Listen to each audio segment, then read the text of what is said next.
The Winter War ended in March 1940. The fighting stopped, but the consequences did not. Across Europe, military observers were paying attention. The Soviet Union had won territory, but lost something far more important: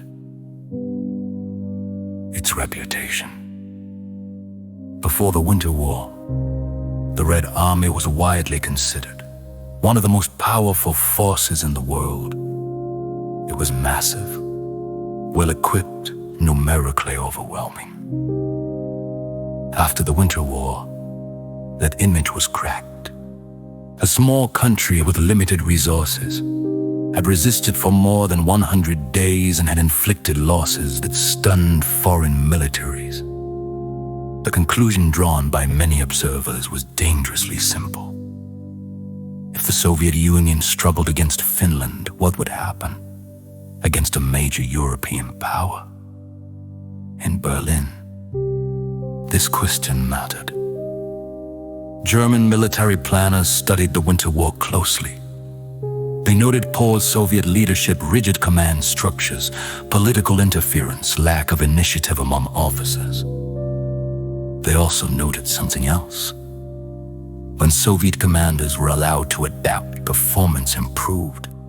The Red Army learned slowly, but it did learn. These lessons, drawn from Finland's forests, would later influence how the Soviet Union fought for survival. But in 1940, that was not yet put here. Instead, the dominant impression was weakness. This perception helped shape one of the most fateful decisions of the Second World War: the belief that the Soviet Union could be defeated quickly. That belief would prove catastrophic for Finland. The international reaction was different. The country gained respect.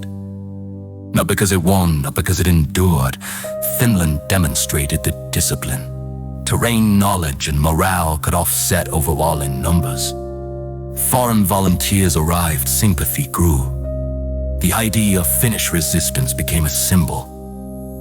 But the symbol came with isolation. Despite admiration, Finland remained largely alone. Promises of help rarely became action. The Winter War revealed a harsh truth in global politics: respect does not guarantee protection. For the Soviet Union, the war forced change. Command structures were revised, training was improved, winter warfare became institutional knowledge. Officers learned that fear-based leadership failed in combat. These reforms did not erase past mistakes, but they mattered later, and the stakes were even higher. In hindsight, the Winter War stands as a warning.